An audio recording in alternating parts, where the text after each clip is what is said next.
Selamat datang di channel YouTube Timothy Muham. Hari ini, kita akan membongkar sebuah gagasan yang mungkin radikal ya. Gimana kalau setiap konflik yang pernah kita saksikan, mulai dari pertengkaran kecil sampai perang dunia, itu semua hanyalah babak terakhir dari sebuah pertempuran yang dimulai jauh sebelum manusia ada.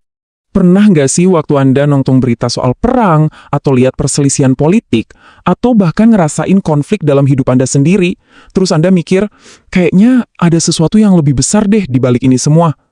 Nah, pertanyaan ini tuh bukan fiksi belaka. Ini adalah kunci buat memahami realitas yang nggak kelihatan, yang jadi motor penggerak kekacauan di dunia kita. Oke, mari kita mundur jauh ke belakang. Jauh sebelum ada sejarah, sebelum ada waktu yang kita kenal, dan pastinya sebelum ada manusia. Perang yang pertama itu nggak terjadi di medan tempur berlumpur pakai pedang dan perisai. Arena pertempuran pertamanya adalah alam spiritual itu sendiri. Tokoh utamanya adalah makhluk malaikat tingkat tinggi, namanya Lucifer, sang pembawa terang. Dia diciptakan dengan keindahan dan kecerdasan yang luar biasa, tapi justru kualitas inilah yang menjadi benih kesombongannya. Pemberontakannya tuh bukan cuma sekedar pembangkangan biasa, ini adalah upaya kudeta terhadap tatanan alam semesta, sebuah usaha untuk merombak realitas, merebut otoritas Tuhan, dan menuntut penyembahan yang cuma layak buat sang pencipta. Coba deh kita lihat skalanya. Ini bukan perselisihan kecil ya.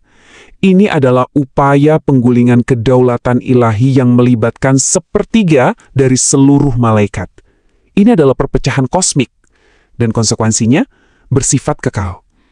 Para pemberontak kalah telak, dan Lucifer dari pembawa terang berubah total menjadi iblis, sang musuh penguasa kegelapan. Nah, ayat ini ngasih kita gambaran akhir dari pertempuran di surga itu. Kekalahan total buat para pemberontak. Tapi ini bukan akhir dari perang. Justru ini adalah awal dari babak yang baru. Lucifer, yang sekarang kita kenal sebagai setan, dilemparkan ke bawah, ke bumi. Medan pertempurannya sekarang pindah, dan babak baru yang melibatkan kita semua akan segera dimulai. Kekalahan di surga itu nggak memadamkan api pemberontakannya loh, itu cuma mengubah targetnya. Yuk, kita lihat gimana perang kosmik ini turun dari surga dan meresap sampai ke pondasi dunia kita. Dia sadar kalau dia nggak bisa mengalahkan Tuhan secara langsung, jadi dia pakai strategi perang yang licik, menyerang ciptaan yang paling dikasihinya.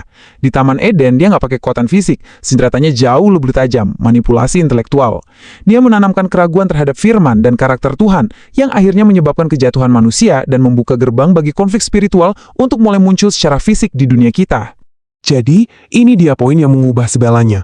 Musuh kita yang sejati itu bukan orang di seberang perbatasan atau lawan politik kita. Alkitab menggambarkannya sebagai hierarki kekuatan spiritual yang sangat terorganisir. Pemerintah dan penguasa tak terlihat yang tujuannya adalah memanipulasi sejarah manusia. Caranya, lewat pengaruh ideologi, budaya, dan sistem nilai yang merusak, yang dirancang untuk menjauhkan kita dari Tuhan. Dan di sini kita bisa lihat mekanismenya dengan jelas. Semuanya itu berawal dari sebuah ide. Infiltrasi spiritual menanamkan benih kebohongan di pikiran, yang kemudian tumbuh jadi emosi beracun kayak kebencian dan keserakahan. Lalu, meledak jadi tindakan kekerasan fisik. Perang yang kita lihat di medan tempur itu hanyalah hasil panen dari apa yang sudah ditabur di dalam pikiran. Kalau perang pikiran aja belum cukup, konflik ini kemudian mengalami eskalasi yang jauh lebih mengerikan. Kitab Kejadian pasal 6 mencatat sebuah momen di mana perang spiritual ini berbelok ke arah biologis. Ini bukan lagi sekedar perang ide, tapi sebuah upaya untuk merusak kode genetik umat manusia itu sendiri. Hasilnya adalah lahirnya Nephilim, para tiran super, orang-orang gagah perkasa yang memenuhi bumi dengan kekerasan. Mereka ini yang menciptakan cetak biru pertama untuk pemerintahan tirani yang didasarkan pada kekuatan brutal. Sebuah pola yang sayangnya terus kita lihat berulang dalam sejarah, dari kekaisaran kuno sampai rezim totaliter modern. Kerusakan mereka begitu parah sampai-sampai bumi harus diriset melalui air bah.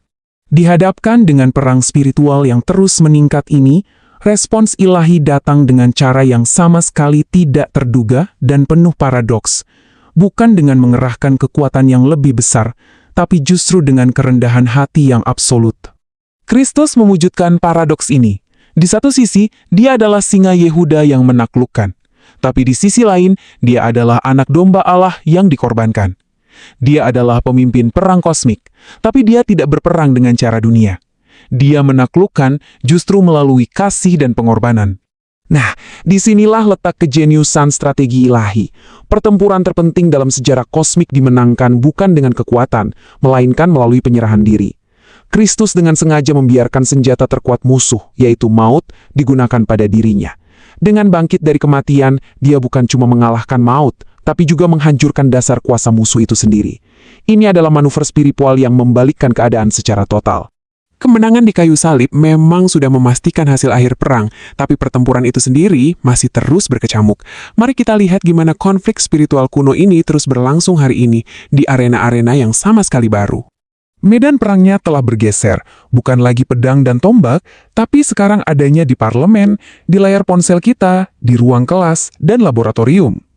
Dalam politik global, kita sering lihat distorsi spiritual yang berbahaya ketika agama dimanipulasi untuk membenarkan perang.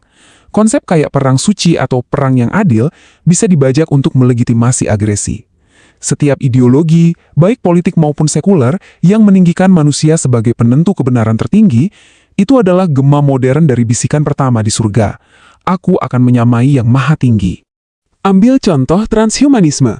Gerakan modern ini dengan ambisinya untuk menciptakan manusia super melalui teknologi, pada dasarnya adalah pengulangan dari pemberontakan pertama. Ini adalah upaya untuk merebut hak ilahi atas penciptaan dan mendefinisikan ulang apa artinya menjadi manusia terlepas dari sang pencipta. Ini adalah pola Nephilim versi 2.0, tapi sekarang menggunakan silikon dan kode, bukan kekuatan fisik, untuk mencapai tujuan yang sama. Jadi kalau kita ini berada dalam perang spiritual yang sedang berlangsung, gimana seharusnya kita merespon? Dan gimana semua ini akan berakhir?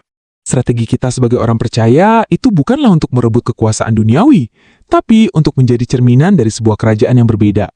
Ini berarti kita terlibat dalam kasih yang radikal, memperjuangkan keadilan dengan cara yang benar, dan menjadi pembawa damai di tengah kekacauan.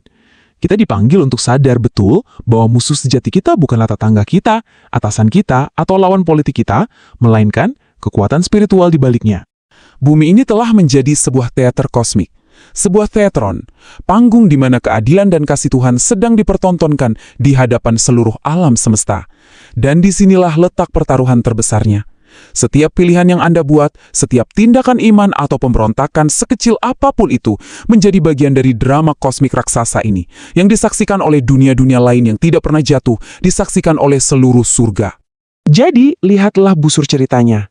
Dari sebuah kebohongan di surga, pemberontakan Lucifer, lalu kejatuhan di Taman Eden saat perang itu tumpah ke bumi. Kemudian titik baliknya di kayu salib. Sekarang kita ada di era modern, perang untuk pikiran kita semua. Dan ini membawa kita pada kesimpulan akhirnya. Menurut narasi Alkitab, nggak ada perjanjian damai buatan manusia, nggak ada PBB, dan nggak ada kemajuan teknologi yang bisa mengakhiri siklus kekerasan ini secara permanen. Akar masalahnya terlalu dalam. Hanya kedatangan kembali Sang Raja yang sah, Kristus, otoritas kosmik yang sejati, yang dapat membawa resolusi final dan total bagi semua konflik. Dan kemenangannya nanti bukanlah sekedar gencatan senjata. Ini adalah restorasi kosmik total. Ini bukan hanya tentang mengakhiri perang fisik, tapi mencabut akar spiritual dari konflik itu sendiri, yaitu dosa, kesombongan, dan pemberontakan, untuk selama-lamanya, dan menciptakan langit dan bumi baru di mana kebenaran berkuasa. Ini adalah janji bahwa di akhir cerita, keadilan dan kasih akan menang mutlak atas kekacauan. Jadi, pertanyaan terakhir ini bukan untuk para teolog, tapi untuk kita semua. Jika perang terbesar yang kita hadapi bersifat spiritual, gimana cara kita bertempur dalam konflik sehari-hari kita? Di tempat kerja, di keluarga, di masyarakat. Bagaimana kita memastikan kita berperang melawan musuh yang benar dengan senjata yang benar? Jika pengajaran ini memberkati Anda dan membuka pemahaman Anda tentang firman Tuhan, jangan berhenti sampai di sini. Subscribe channel YouTube Timothy Muham, aktifkan lonceng notifikasinya, dan bagikan video ini kepada orang-orang yang membutuhkan kebenaran firman Tuhan. Karena kebenaran firman Tuhan harus terus diberitakan agar semakin banyak orang keluar dari kebutaan rohani dan hidup dalam terang Kristus.